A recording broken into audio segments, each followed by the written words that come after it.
فرزند زہرا یہ حالات برے ہیں۔ کاشانۂ بصیرت ایک ایسا مکمل یوٹیوب چینل جس پر محروم بصارت کے لیے بالخصوص اور تمام افراد کے لیے بالعموم سینکڑوں کی تعداد میں اسلامی کتب دستیاب ہیں۔ لہذا گزارش ہے کہ آپ اپنی ذمہ داری نبھاتے ہوئے کاشانۂ بصیرت کو سبسکرائب کرنے کے ساتھ ساتھ بیل آئیکن کو پریس کیجیے تاکہ آپ علم کے حصول کے ساتھ ساتھ مذہب اہل بیت کی اشاعت میں بھی اہم کردار ادا کرتے رہیں۔ کاشانۂ بصیرت، کاشانۂ بصیرت، کاشانۂ بصیرت۔ فرزند زہرا یہ حالات برے ہیں۔ بسم اللہ الرحمن الرحیم۔ السلام علیکم۔ یہ کاشانۂ بصیرت یوٹیوب چینل ہے۔ آج ہم آپ کے لیے کتاب اسلام اور سیاست ریکارڈ کر رہے ہیں جس کے مصنف آیت اللہ مصباح یزدی ہیں۔ تو آئیے سنتے ہیں اس کتاب کا پارٹ نمبر 35 پیج نمبر 321 سے۔ اور یہ چیز ایک حساب سے جامع مدنی کی طرف دوبارہ پلٹ جانا ہے۔ نمبر 7، اسلام میں جامع مدنی کی اہمیت۔ قارئین کرام، ہم دوبارہ اس بات پر تاکید کرتے ہیں کہ گزشتہ معنی میں جامع مدنی کا اسلام اور انبیاء علیہ السلام کی دعوت میں سرچشمہ ملتا ہے، اور ہم اسلام سے دور ہونے کی وجہ سے اس سے دور ہوئے ہیں، اور وہ وقت آ چکا ہے کہ ہم اسلام کی برکت سے اس کی طرف توجہ کریں۔ بس مغربی ممالک کو ہم لوگوں پر احسان نہیں جتانا چاہیے کہ ہم نے جامع مدنی کے نقشے کو پیش کر کے تمام ملتوں پر احسان کیا ہے، اور ہم اس وقت تمام افراد کو جامع مدنی کی تشکیل کی دعوت اور رہنمائی کرتے ہیں، بلکہ ہمیں ان کے اوپر احسان جتانا چاہیے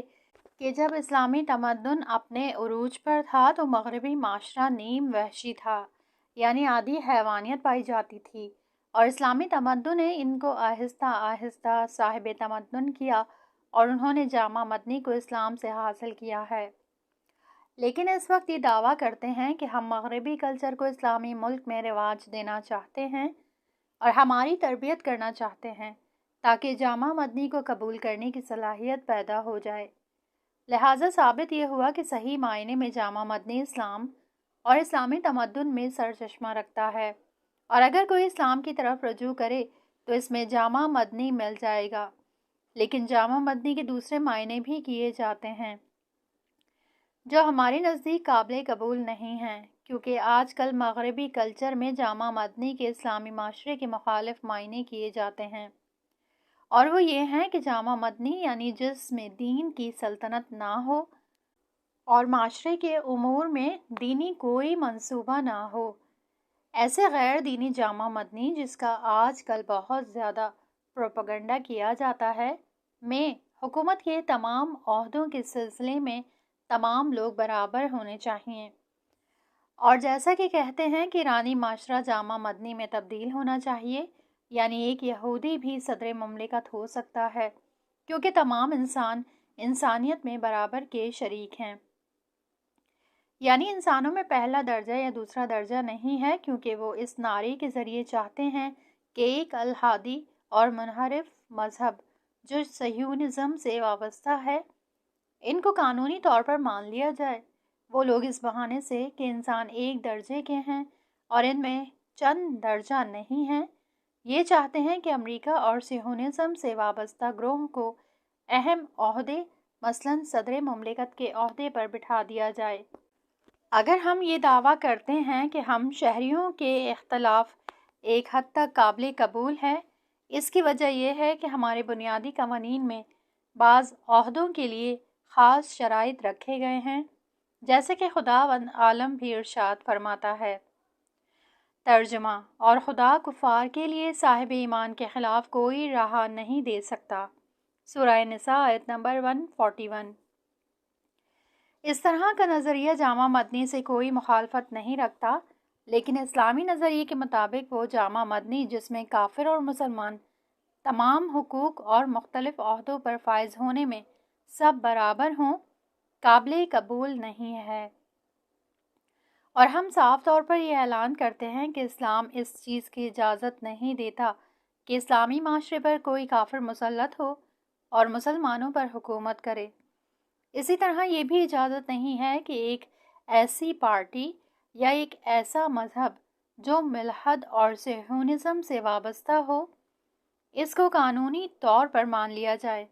اس صورت میں کوئی فرق نہیں ہے کہ اس چیز پر انسانوں میں درجہ بندی کی تہمت لگائیں یا کوئی دوسرا نام رکھیں۔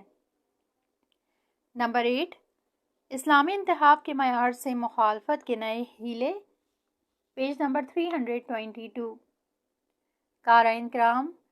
آج کل استکبار سے وابستہ بعض افراد اندرون ملک انسانوں کے ایک درجے کا نعرہ لگاتے ہوئے مغربی ممالک کی لبرلزم اور ڈیموکریٹک کو رائج کرنا چاہتے ہیں،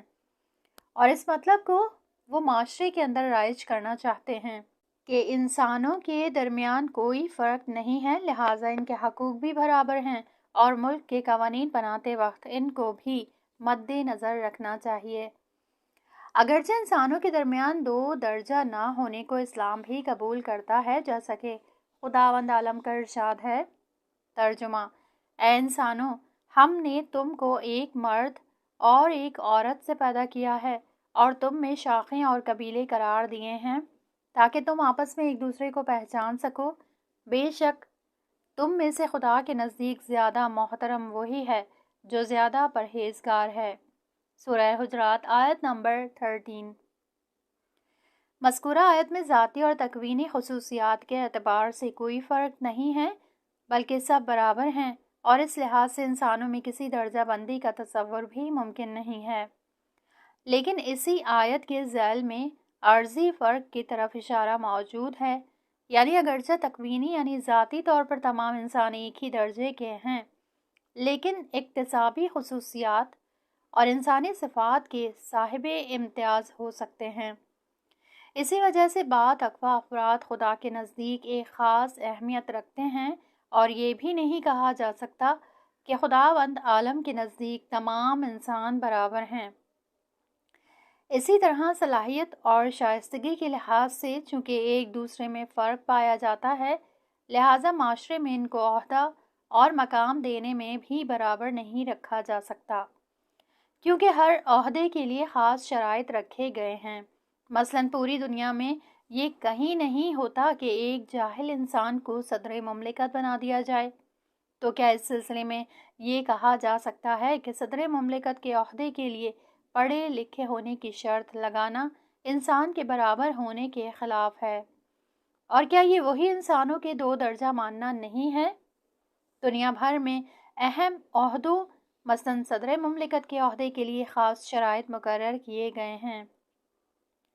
ہماری حکومت میں بھی اسلامی ہونے کی وجہ سے اس کے لیے خاص شرائط رکھے گئے ہیں،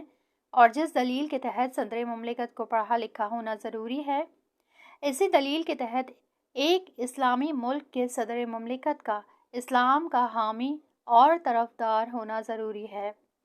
اور یہ ممکن نہیں ہے کہ ایک ایسا شخص جو اسلام کا دشمن ہو اسلامی ملک میں کسی بڑے عہدے پر فائز ہو سکے، اور یہ مطلب اسلامی اصول پر منطبق ہے۔ پس اگر ممبر آف پارلیمنٹ یا دوسرے کاموں کے لیے مسلمان ہونے کی شرط لگائی گئی ہے، اس کی یہ معنی نہیں ہے کہ انسانوں میں دو درجہ ہوں۔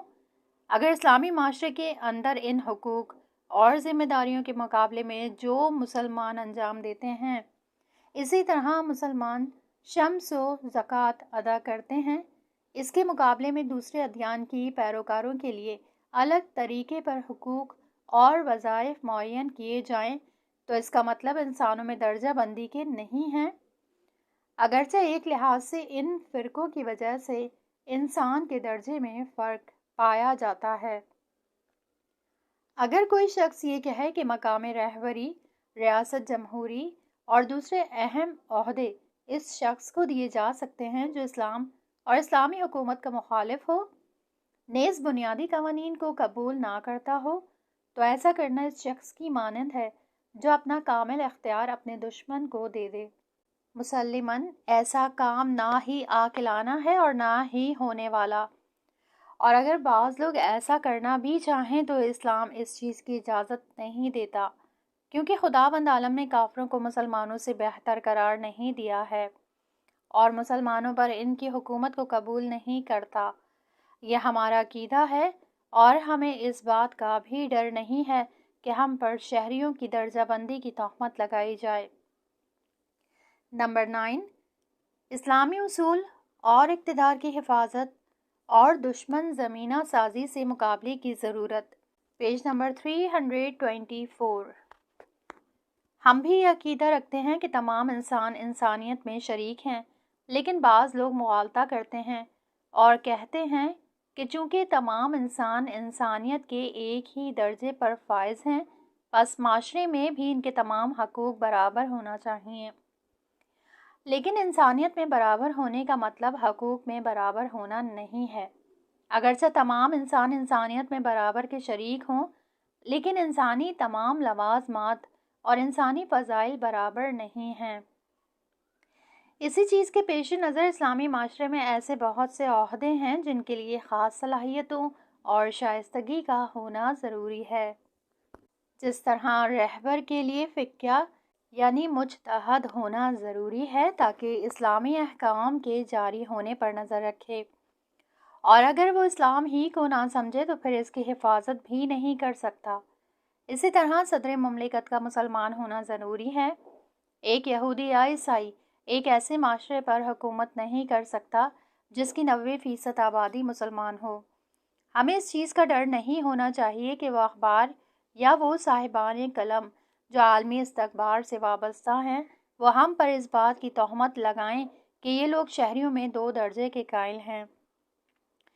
کیونکہ ان سے امید بھی اور کیا ہو سکتی ہے، کیونکہ وہ لوگ تو اسلامی ضروریات کے بھی منکر ہیں۔ ہمیں ہر حال میں یہ کوشش کرنی چاہیے کہ اسلامی حکومت کے زیر سایہ واقعی اسلام کو دنیا والوں کے سامنے پیش کریں، نہ کہ جس طرح سے دشمن چاہتے ہیں۔ ہمیں اسلامی اقتدار کو کم رنگ نہیں کرنا چاہیے تاکہ ہمارا دشمن ہم سے خوش رہے۔ اگر ہم نے کوئی بات کہی یا کچھ لکھا تو اس سے امریکہ سے وابستہ اخبار یا ذرائع ابلاغ کو خوشی ہو اور وہ ہماری تعریف کریں، اس صورت میں ہمیں خوشی نہیں ہونا چاہیے، بلکہ اگر ہمارے کام سے ہمارا دشمن راضی اور خوشحال ہو تو ہمیں غمگین ہونا چاہیے۔ افلاطون کے بارے میں مشہور ہے کہ بعض لوگوں نے اس سے آ کر کہا، فلاں شخص تمہاری بہت تعریف کرتا ہے۔ یہ سن کر افلاطون رونے لگا۔ جب لوگوں نے رونے کا سبب پوچھا تو اس نے کہا کہ مجھے نہیں معلوم کہ مجھ سے ایسا کون سا جاہلانہ کام ہو گیا ہے جس کی بنا پر اس جاہل شخص کو مجھ سے خوشی ہوئی۔ لہٰذا اگر ہم سے دشمن کے نفع میں کوئی کام ہو گیا ہے جس کی بنا پر وہ خوشحال ہو گیا، اور اگر اسلام کو اس طرح پہچانوایا کہ دشمن کو اچھا لگا، تو گویا ہم نے دشمن کی خدمت کی ہے، اسلام کی نہیں۔ ہمیں اس اسلام کا دفاع کرنا چاہیے جس کو پیغمبر اکرم صلی اللہ علیہ وآلہ وسلم اور اہل بیت علیہ السلام نے ہم تک پہنچایا ہے، نہ اس اسلام کی جس کی تلقین اسلام دشمن طاقت کر رہی ہے۔ قارئین کرام، خلاصہ کلام یہ ہوا کہ ہم جامع مدنی کے اس خاص معنی کو قبول کرتے ہیں جو اسلام سے اخذ شدہ ہو، اور اس سے دور ہونا حقیقت میں اسلام سے دور ہونے کی وجہ سے ہے۔ لہٰذا اسلامی جامع مدنی کی بنا پر اصل یہ ہے کہ معاشرے کے امور عوام الناس کے ذمے ہوں، لیکن مغربی ممالک کے جامع مدنی کے لحاظ سے جس میں دین سے دوری اختیار کی جاتی ہے، نیز اس جامع مدنی میں تمام انسان چاہے کافر ہوں یا مسلمان، تمام کے اجتماعی حقوق اور معاشرے میں عہدیداری مساوی ہو۔ ہم اس جامع مدنی کو قبول نہیں کرتے، اگرچہ بعض لوگوں کی یہ کوشش ہے کہ تمام لوگ معاشرے کے اہم عہدوں پر فائز ہونے کے اعتبار سے مساوی ہیں، چاہے وہ مسلمان ہوں یا کافر، اور چاہے بنیادی قوانین کو قبول کرتے ہوں یا نہ کرتے ہوں، اور اسی کو وہ جامع مدنی مانتے ہیں۔ ہم اس طرح کے جامع مدنی کو رد کرتے ہیں کیونکہ ہمارے نزدیک مسلمان اور غیر مسلمان ملک کے اہم عہدوں پر فائز ہونے کے اعتبار سے مساوی نہیں ہیں۔ تو اسلام ہمیں جامع مدنی کے نام پر عالمی صہیونزم سے وابستہ پارٹی کو اس ملک کے قانونی مذہب میں شمار کرنے کی اجازت کیسے دے سکتا ہے؟ 27ویں نشست، پیج نمبر 326۔ اسلامی حکومت کی خاص پہچان۔ نمبر 1، گزشتہ مطالب پر ایک نظر۔ قارئین کرام، جیسا کہ ہم نے گزشتہ نشستوں میں عرض کیا کہ ہماری بحث اسلام کے سیاسی نظریات کا یہ حصہ مخصوص ہے کہ حکومت کی ذمہ داریوں اور اس کے اختیارات کی تحقیق و بررسی سے، اور جو مباحث اس موضوع سے مربوط ہیں، بے شک حکومت کی ذمہ داریوں کی صحیح شناخت تبھی ہو سکتی ہے جب ہم حکومت کے فلسفے کو سمجھ لیں، اور کوئی بھی مجموعہ، کوئی بھی عضو یا کوئی بھی حصہ ایک خاص ضرورت اور ایک خاص ہدف کے لیے بنایا جاتا ہے، کیونکہ اگر وہ اس کے ماتحت نہ ہوں تو اس میں نقص اور خلل واقع ہو جائے گا، اور پھر معاشرے کی ضرورتیں اور مصالحہ مکمل طور پر محقق نہیں ہو پائیں گی۔ بس ہر عضو یا ہر مجموعے کے وظائف اور ذمہ داریاں ان کی ضرورت کے تحت ان کے وجود کا تقاضا کرتی ہیں۔ حکومت کے سلسلے میں قانون گزار طاقت کی ضرورت واضح ہو گئی، کیونکہ کوئی ایسی ہیئت یا کمیٹی ہو جو معاشرے کے لیے ضروری قوانین بنائے۔ لیکن اب سوال یہ پیدا ہوتا ہے کہ قوائے مجریہ حکومت کی کیا ضرورت ہے؟ وجود حکومت کا فلسفہ کیا ہے؟ اور اگر حکومت نہ ہوتی تو پھر کیا حالات پیدا ہوتے؟ اور اگر عوام الناس کی اس طرح سے اخلاقی اور معنوی تربیت ہو جاتی کہ وہ کسی بھی حال میں قانون کی خلاف ورزی نہ کرتے تو کیا پھر حکومت کی ضرورت نہ تھی؟ اس صورت میں حکومت کی اصلی علت معاشرے میں قوانین کو جاری کرنے کی ضمانت ہوگی۔ اس بنیاد پر بعض لوگوں کا یہ تصور ہے کہ لوگوں کی اس طرح تربیت کی جا سکتی ہے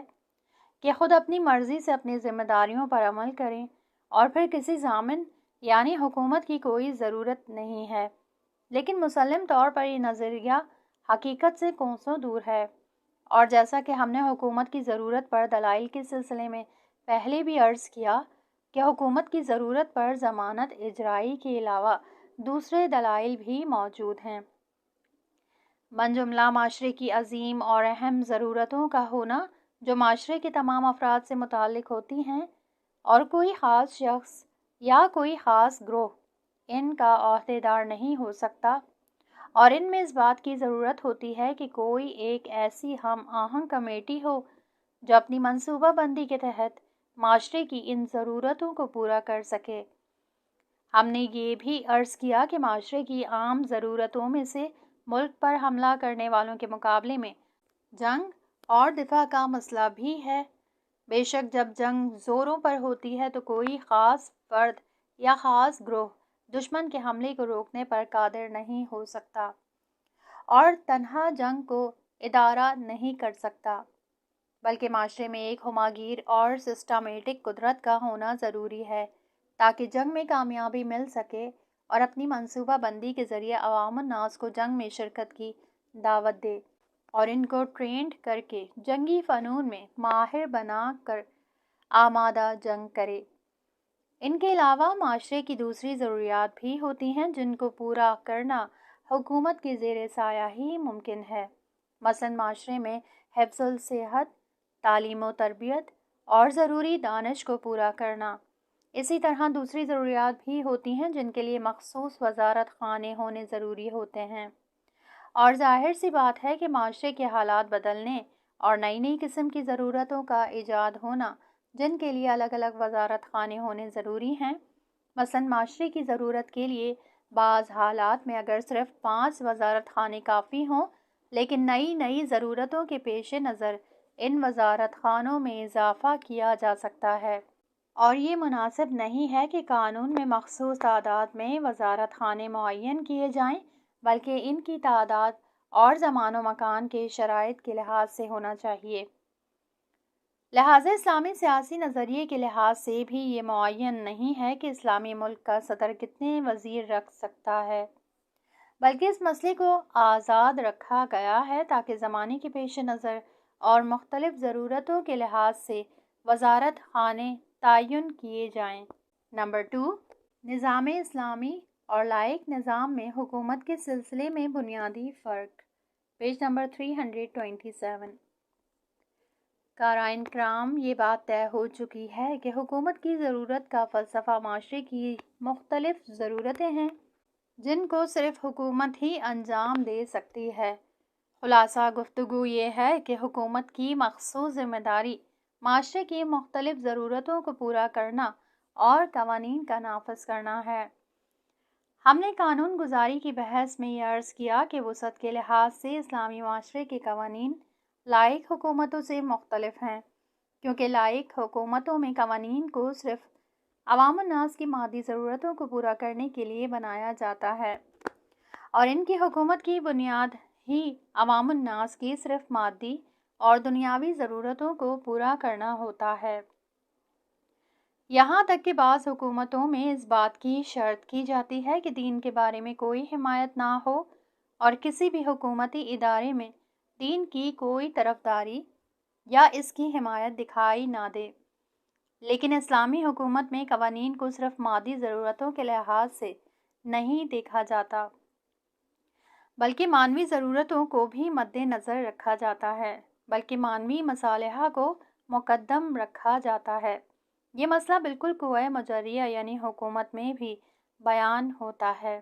کہ اسلامی نظام میں حکومت ان قوانین کو جاری کرنے کی ضامن ہے جو دنیاوی زندگی سے متعلق ہوتے ہیں اور معنوی اور آخروی زندگی سے بھی متعلق ہوتے ہیں۔ جس دلیل کے تحت ہم نے قانون گزاری کے سلسلے میں عرض کیا کہ قوانین کو ایسا ہونا ضروری ہے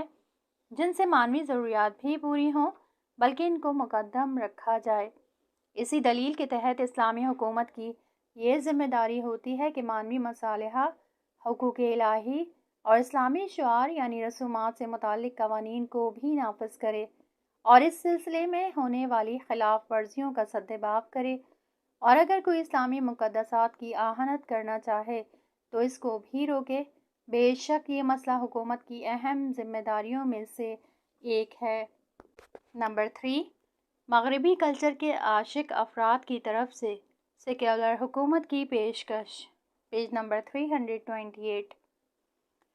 بعض اخباروں اور تقریروں میں یہ بیان کیا جاتا ہے کہ حکومت کی ذمہ داری عوام الناس کی مادی ضرورتوں کا پورا کرنا، ملک میں امن و امان کو برقرار رکھنے اور ہرج و مرج یعنی افراتفری سے روک تھام کے علاوہ کوئی ذمہ داری نہیں ہے، اور معنوی اور دینی مصالحہ کو پورا کرنا علماء اور دینی مدارس کی ذمہ داری ہے۔ یہ نظریہ مغربی کلچر اور سیکولر طرز تفکر سے متاثر ہونے کا نتیجہ ہے۔ جیسا کہ ہم نے اس سے قبل بھی عرض کیا کہ مغربی ممالک کے کلچر کا سب سے واضح امتیاز سیکولرزم ہے، یعنی دین کو سیاست سے جدا کرنا۔ لائق اور بے دین حکومتوں میں دنیاوی امور حکومت سے متعلق ہوتے ہیں لیکن معنوی امور حکومت سے متعلق نہیں ہوتے۔ اگر کچھ لوگ دین اور معنوی امور میں مشغول ہونا چاہتے ہیں تو اپنے اس ہدف کے تحت ذاتی امکانات کو خرچ کریں اور اس سلسلے میں سرکاری امکانات سے استفادہ نہیں کرنا چاہیے، کیونکہ دین کے سلسلے میں حکومت کی کوئی ذمہ داری نہیں ہے۔ اسلامی ثقافت کے بالکل برعکس، جس کے اہم ترین وظائف میں سے اسلام کو حفظ کرنا، معاشرے میں اسلامی شعار کو رائج کرنا اور ان کو بھلا دیے جانے سے روک تھام کرنا، نیز بے توجہی اور خدا نخواستہ اسلامی شعار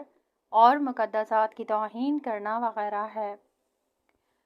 جو لوگ اسلامی ثقافت کو قبول نہیں کرتے بلکہ مغربی کلچر کے تابع ہیں، ان کی طرف سے اس نظریے کا پیش ہونا کہ حکومت کو دینی امور میں دخالت نہیں کرنا چاہیے بعید نہیں ہے، اور ہمارا ان سے یہ اختلاف منبعی ہے اور ہماری ان سے یہ بحث ہے کہ اسلام حق ہے یا نہیں۔ لیکن یہ نظریہ ان لوگوں کی طرف سے خود بخود مسلمان اور اسلامی اصول کا معتقد سمجھتے ہیں، ان کے لیے مناسب نہیں ہے، اور اس طرح کی گفتگو کرنا اس بات کی نشانی ہے کہ انہوں نے اسلامی ثقافت کو نہیں سمجھا ہے۔ نمبر 4، اسلامی شعار کا حفظ اور رائج کرنا حکومت کی ایک ذمہ داری، پیج نمبر 328۔ بس جو ذمہ داری مشترک طور پر لائق اور دینی حکومت کی ہوتی ہے، اس کے علاوہ اسلامی حکومت کی ذمہ داری یہ ہے کہ وہ اسلامی شعار کو قائم کرے۔ البتہ عوام الناس اپنی مرضی سے بعض اسلامی رسومات کو انجام دے سکتے ہیں، مثلا نماز جماعت کا برقرار کرنا، محفل اور عزاداری کرنا، دینی مدارس قائم کرنا، اسلامی پروگراموں کے منعقد کرنے کے لیے ملی اور مذہبی مرکز قائم کرنا، اور ان میں سے حوزات علمیہ دینی اہم مرکزوں میں شمار ہوتے ہیں جو عوام الناس کی دی ہوئی رقوم شرعی سے چلتے ہیں اور اسلامی شعار کے حفظ، ان کی ترویج اور اسلامی ثقافت کی تبلیغ میں مشغول رہتے ہیں۔ ان کے لیے حکومت کوئی فنڈ معین نہیں کرتی، لیکن عوام الناس کا ان شعار کو انجام دینا حکومت کی ذمہ داری کو سلپ کرنے کے معنی میں نہیں ہے، اور ایسا نہیں ہے کہ پھر ان امور میں حکومت کی کوئی ذمہ داری نہیں رہ جاتی، کیونکہ اگر عوام الناس کا رضاکارانہ طور پر کام کرنا کافی نہ ہوا تو پھر ان امور کو انجام دینا حکومت کی ذمہ داری ہے۔ مثال کے طور پر حج ایک عبادی وظیفہ ہے، اور جو شخص مستعی ہو جائے تو اس کے لیے حج کرنا واجب ہو جاتا ہے۔ مجتہدین کرام فقہ کتابوں اور روایت سے استفادہ کرتے ہوئے اس مسئلے کو بیان کرتے ہیں کہ اگر ایک ایسا موقع آ جائے کہ اسلامی ملک کے پورے معاشرے میں کسی پر حج واجب نہ ہو، یا اگر کسی پر واجب ہو تو ہو گیا ہے، لیکن وہ حج پر جانے کے لیے تیار نہ ہو بلکہ نافرمانی کرے اور اپنی مرضی سے کوئی حج پر نہ جائے، اور خانہ کعبہ کے خالی رہ جانے کا اندیشہ ہو، تو اس موقع پر اسلامی حکومتوں پر مسلمانوں کے بیت المال سے ایک گروہ کو حج کے لیے بھیجنا واجب ہے، کیونکہ وہ اسلامی شعار جو تمام ہی مسلمانوں کے لیے حفظ مصالحہ کے باعث ہیں، وہ تعطیل نہیں ہونے چاہیے۔ پس جبکہ حج ایک عبادی مسئلہ ہے اور دنیاوی اور سیاسی امور میں شمار نہیں ہوتا اور خود عوام الناس انجام دیتے ہیں اور اپنے پاس سے خرچ کرتے ہیں، لیکن اگر عوام الناس نے نافرمانی کی یا حج بجا لانے کی قدرت نہ رکھتے ہوں تو پھر اسلامی حکومت پر اسلامی شعار کو قائم کرنے اور قوانین کو جاری کرنے کے ضامن کے عنوان سے یہ ذمہ داری ہے کہ حج کو انجام دینے کے مقدمات فراہم کرے۔ اس بنا پر اسلامی اور لائق حکومت کا بنیادی فرق یہ ہے کہ اسلامی حکومت ہر چیز سے پہلے اسلامی شعار اور اسلام کے اجتماعی احکام و قوانین کو جاری کرنے کی فکر میں رہے اور ان کو مقدم رکھے۔ البتہ عملی میدان میں معنوی اور مادی امور میں کوئی ٹکراؤ نہیں ہوتا، لیکن بالفرض اگر ان میں ٹکراؤ ہو بھی جائے تو پھر معنوی امور کو مقدم کرے۔ لہٰذا اسلامی حکومت کی ذمہ داریوں کی سر فہرست درج ذیل چیزیں ہونا چاہیے: اسلامی شعار کو قائم کرنا، قوانین اور اسلامی ثقافت کی حفاظت کرنا، اور ایسی چیزوں کی روک تھام کرنا جو معاشرے میں اسلامی ثقافت کے کمزور ہونے کا باعث بنے، نیز کفر کے رسومات سے روک تھام کرنا۔ نمبر 5، حکومت اور اس کے کرداری پہلو، پیج نمبر 329۔ قارئین کرام، ہم نے اس سے پہلے بھی عرض کیا کہ حکومت پر لازم ہے کہ وہ معاشرے کی بعض ضرورتوں کو پورا کرنے کی خود ذمہ داری قبول کرے، مثلا دفاع اور جنگ کا مسئلہ، جس میں منصوبہ بندی، سیاست گزاری اور اس کے اجرائی امور تمام مسائل حکومت کے ذمے ہوتے ہیں۔ لیکن حکومت کے مخصوص کاموں کے علاوہ یہ بھی ذمہ داری ہوتی ہے کہ اسلامی معاشرے کی بعض ضرورتوں کو پورا کرنے میں اپنا کردار ادا کرے، جس کی دو صورتیں ہو سکتی ہیں۔ نمبر 1، حکومت صرف منصوبہ بندی، سیاست گزاری اور ان کے اجرا پر نظارت رکھے اور براہ راست ان امور میں دخالت نہ کرے۔ نمبر 2، منصوبہ بندی، سیاست گزاری اور نظارت کے علاوہ ان امور کو خود اپنے ذریعے انجام دے۔ مزید وضاحت کے لیے عرض کرتے ہیں کہ معاشرے کے کسی ایک پروجیکٹ کو کامیاب بنانے کے لیے پہلے اس کے مقاصد کا روشن ہونا ضروری ہے، تاکہ اسی بنا پر منصوبہ بندی کی جا سکے۔ اس کے بعد اس کو آگے بڑھانے کے لیے اس کے چھوٹے چھوٹے مسائل کو منظم کیا جاتا ہے، کیونکہ کسی ایک پروجیکٹ کے لیے مدت معلوم ہونی چاہیے، شروع اور ختم ہونے کی مدت معلوم ہو اور اس کا خرچ بھی موجود ہو۔ اس مرحلے کے بعد جو کمپنی اس کام کو کرنا چاہے اس کو طے کیا جاتا ہے، یعنی یہ معین کیا جاتا ہے کہ کون لوگ اور کس شکل میں اس پروجیکٹ کو انجام دیں گے۔ اس کا مدیر، اس میں کام کرنے والے اور ان کے وظائف معین کیے جاتے ہیں۔ مثلاً امام خمینی انٹرنیشنل ایئرپورٹ پروجیکٹ کو لے لیجئے۔ پہلے یہ طے ہوتا ہے کہ کیا اس ایئرپورٹ کی ضرورت ہے یا نہیں، اگرچہ یہ بات ملک کی اہم سیاست گزاری سے متعلق ہے، جس کی بنا پر یہ طے ہوتا ہے کہ اس پروجیکٹ پر کام کرنا چاہیے یا نہیں۔ اور جب پروجیکٹ کو قبول کر لیا جاتا ہے تو پھر اس سلسلے میں منصوبہ بندی کی جاتی ہے اور یہ طے کیا جاتا ہے کہ یہ پروجیکٹ کتنی زمین میں اور کس طرح کے امکانات کے ساتھ انجام دیا جائے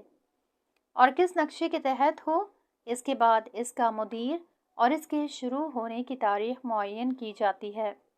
آخر میں اس پروجیکٹ کی بولی لگائی جاتی ہے تاکہ جو کمپنی کم خرچ میں اس پروجیکٹ کو مکمل کرنے پر آمادہ ہو تو اس کام کو اس کے حوالے کر دیا جائے۔ اس صورت میں ایک وقت حکومت سیاست گزاری اور منصوبہ بندی کے بعد اس پروجیکٹ کو بھی اپنے ہاتھوں میں لے لیتی ہے اور کوئی سرکاری شعبہ یا کوئی وزارت خانہ اس پروجیکٹ پر کام کرتا ہے اور اس پروجیکٹ کا خرچ سرکاری خزانے سے اور سرکاری افراد کے ذریعے تکمیل ہوتا ہے یا کسی پروجیکٹ کو معین کرنے کے بعد کسی کمپنی کے حوالے کیا جاتا ہے تاکہ اس پروجیکٹ کو عملی جامہ پہنائے۔ بہرحال دونوں صورتوں میں حکومت اس پروجیکٹ کو عملی بنانے کا وعدہ کرتی ہے، لیکن ممکن ہے کہ حکومت کسی پروجیکٹ کے لیے سیاست گزاری اور منصوبہ بندی کے بعد اس کام کو خود اپنے ذمے نہ لے اور اس کام کی خرچ اور اس پر کام کرنے کے لیے دوسروں کے حوالے کر دے اور خود صرف نظارت کرتی رہے۔ یعنی حکومت اپنی طرف سے کچھ معائنہ کار افراد کو معین کرتی ہے تاکہ قوانین اور مقررات کی خلاف ورزی کی روک تھام کی جا سکے اور نقشے کے مطابق عمل نہ کرنے سے روکا جا سکے، نیز عوام الناس کے مال کو تلف اور برباد ہونے سے روک تھام کی جا سکے، اور کوشش یہ کی جاتی ہے کہ پروجیکٹ اسی اصل نقشے کے تحت عمومی مصالحہ کے قوانین کے مطابق عملی جامہ پہنایا جا سکے۔ یہاں اس کتاب کا یہ پارٹ ختم ہوا۔ اگلے حصے میں نیکسٹ پارٹ سنیں گے۔